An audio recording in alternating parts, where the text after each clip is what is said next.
in a letter leaked by former State President Thabo Mbeki to Deputy President Paul Mashatile. The former statesman demands to know why the ANC is not pursuing President Cyril Ramaphosa on the Phala Phala Farm scandal. Mbeki suggests the party used its majority in parliament to vote against investigations into the Phala Phala saga. For more on this, we're joined by Solly Moeng, a brand and reputation expert. A very good evening to you. Thank you so much for your time. A scathing, explosive letter where former President Mbeki blasts the ANC for wanting to protect Ramaphosa on Phala Phala at all costs.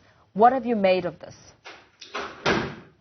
Well, look, President Thabo Mbeki, first hello, and to your all spectators out there. Mbeki has been outspoken in recent months. We've seen he's been trying to say to the ANC, look, if you don't do X, this is going to happen. The ANC needs to realize that there are two kinds of people who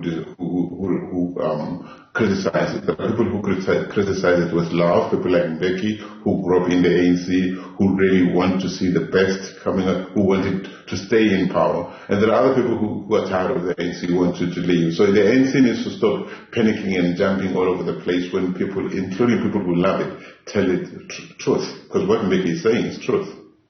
So in the 17-page letter, we know that other aspects that have been spoken to here is the former president warning that the actions of the ANC will alienate people from the party. From a brand and reputation perspective, especially in the build-up to elections in 2024, how accurate or perhaps what effect will such a warning have? Look, first of all, people have been walking away from the ANC for a long time now, since it started doing all the bad things it's been doing, shielding the indefensible Zuma and all that stuff. But the thing is, there are also people who are holding on to this party they love. People, the party that their parents grew up in, that they grew up in, hoping that it will become a better party over time. But as time goes on, as more and more stuff comes out, people slowly, gradually walk away. People will continue walking away from the ANC even until the next elections or even after the next elections. So what Mbeki is trying to do is say, look, it's not like it's not happening. It's happening already. He's trying to say to them, more people will walk away to the point that you don't even stand a chance to win next year's elections. And what sort of impact do you think that this has on President Cyril Ramaphosa's anti-corruption stance? Because within this letter, we see Mbeki almost for page after page, he quotes the key August 2020 anti-corruption speech back to the ANC, the one delivered by Ramaphosa. And the most quoted line here, he says, is the ANC may not stand alone in the dark, but it does stand as accused number one. That in itself, I mean, it should have some effect.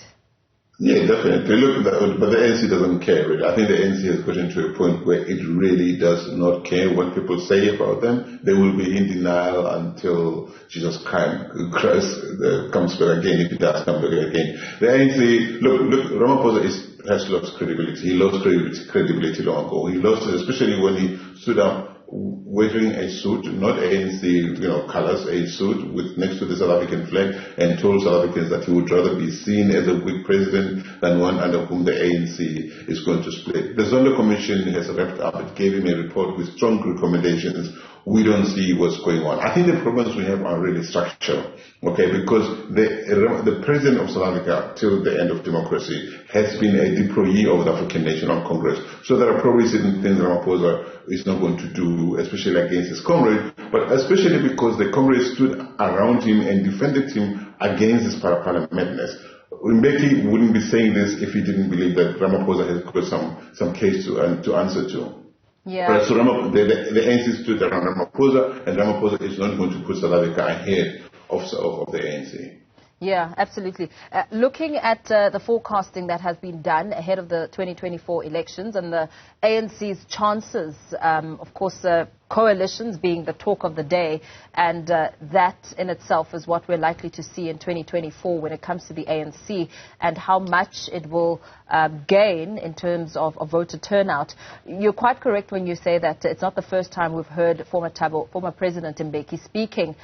We know that in July of last year he was also very scathing of the ANC, accusing it, saying that it's failed on poverty alleviation, reducing inequality, and so forth. And looking at these complaints and how the ANC has responded this time around, the ANC Secretary General Fikile Mbalula saying that they're going to sit and engage Mbeki. What does this say now about how issues are ventilated within the ANC and how they're received by the party looking from the outside? But the ANC is ridiculous. I mean, people have been saying stuff to the ANC for a long time, but it keeps being in denial.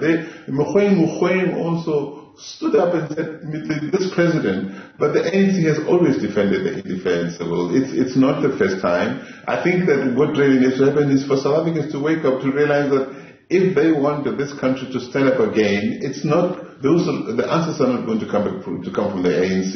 Even its own people who love it, who really want the ANC not to fail, who are really holding on to the idea of the 80s, of the ANC, the former liberation movement, have been telling, Mavuso Msimang is one of them. He's been saying, guys, please stop this, it's not acceptable. But they keep doing it. Zondo said to them, if nothing changes, the ANC is going to do exactly what they did with Zuma and defend a president who is wrong. They defended Ramaphosa who is wrong. So if we shouldn't expect anything better to come out of the African National Congress again. We're going to have more and more voices. We're going to keep having the same conversations again. It is now up to the people of South Africa to wake up and say, this far, no further. Yeah.